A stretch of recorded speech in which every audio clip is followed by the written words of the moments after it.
तो नमस्कार प्रणाम स्वागत बरुआ सबन के राइटर आशिक अभिषेक के चैनल पर। और सब बताइए आप सब कैसन बने। उम्मीद करते हैं रउआ सब भी बढ़िया होखब, अच्छा होखब, मस्त होखब, तंदुरुस्त होखब। तो रउआ सबन खातिर लेके आ गेल बनी पति पत्नी के स्पेशल भोजपुरी छठ पूजा स्पेशल सॉन्ग। उम्मीद करते रउआ सबके बेहद पसंद आई। अगर एकरा के रउआ बढ़िया म्यूजिक बनवा के बढ़िया से दिल से गायकी कही तनी तो 100% बा कि गाना और मार्केट में ब्लास्ट करी। लेकिन इससे पहले रउआ सबन से एगो बात कहल चाहब कि अगर रउआ गायकी में इंटरेस्ट बा आ गायकी कल चाहत तनी, गायकी रउआ के पसंद बा और रउआ के बढ़िया मेटर नहीं मिलत, बढ़िया गाना नहीं मिलत, बढ़िया से तुकबंदी नहीं मिलत, बढ़िया रउआ सबन के म्यूजिक नहीं मिल पाओ, बढ़िया रउआ सबन के रिकॉर्डिंग नहीं हो पाओ, तो रउआ अगर हमारा चैनल पर आ गए तो रउआ सबन के निराश भइले की जरूरत नहीं है।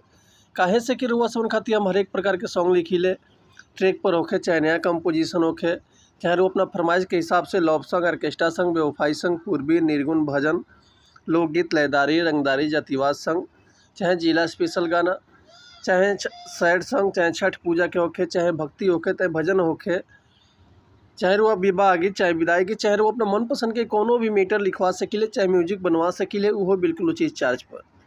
तो ये से कहल चाहब रउआ समझ से कि रउआ अगर हमारा चैनल पर आ गए बनी तो चैनल के सब्सक्राइब कर ली, बेल आइकन प्रेस कर ली, ताकि कोनो वीडियो अपलोड करें तो सबसे पहले नोटिफिकेशन रउआ सबन के मिले। अगर हमारा गाना अच्छा लागता, अगर वीडियो बढ़िया लागता रउआ सबन के तो एगो प्यारा सा कमेंट कर दी। चलिए देना करते हुए आज के मीटर देखल कैसे बा, का एकर लय बा, का एकर धुन बा, रउआ सबन के हम गा के बतावत है। उम्मीद करते रउआ सबके बेहद पसंद आई। तो चलिए देखिए आज के गाना कैसे बा। यही छठ पूजा के बेरा एगो औरत अपना पति से कहती है कि ये जी सुनी ना, अरे देर होता उठी चलल जा, माही के घाट पर चले के बा। देखिए कैसे कहती है कि भइल भोरा हरिया जी पिन्ही न पियरिया जी। ए जी सुनत काहे नहीं इतना देर कैले बानी।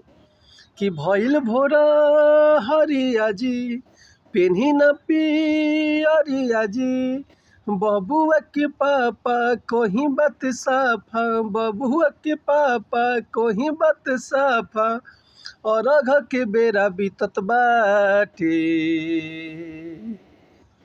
दौरा के धरी माथे चली न छठी घाटे, दौरा के धरी माथे चली न छठी घाटे। चलिए रउआ सबन के एक बार और मुखड़ा सुनाई तनी कि भइल भोरा हरिया जी पिन्ही न पियरिया जी, बबुआ के पापा कहीं बात साफा, और अघ के बेरा बीतत बाटे, दौरा के धरी माथे चली न छठी घाटे, दौरा के धरी माथे चली न छठी घाटे। तो उम्मीद करते मीटर रउआ सबके बेहद पसंद आइल होई। अगर ये गाना के रउआ फुल लिखवाओल चाहतनी, चाहे कर म्यूजिक बनवाओल चाहतनी, तो बेहिचक कॉल या व्हाट्सअप कर सकले रउआ के, बिल्कुल उचित चार्ज पर रउआ के फुल गाना बढ़िया से बढ़िया म्यूजिक मिल जाए हमारा पास से। तो मिलत है नेक्स्ट वीडियो में। लेकिन एक और बात कहल चाहब रउआ सबन से कि अगर हमारे गाँव में कोई मिस्टेक भइल होखे थोड़ा बहुत, तो भैया क्षमा चाहतनी। ऐसे कि हम तो गायक ना है, हम तो राइटर रउआ सबन के खाली बता सकिले, समझा सकिले। तो मिलत है नेक्स्ट वीडियो में कुछ नया गाना, कुछ नया धुन, कुछ नया कंपोजिशन लेकर। तब तक ले रउआ सबसे अनुमति चाहतनी। नमस्कार प्रणाम, जय हिंद, जय भारत, जय भोजपुरी समाज, हर हर महादेव, जय माता दी।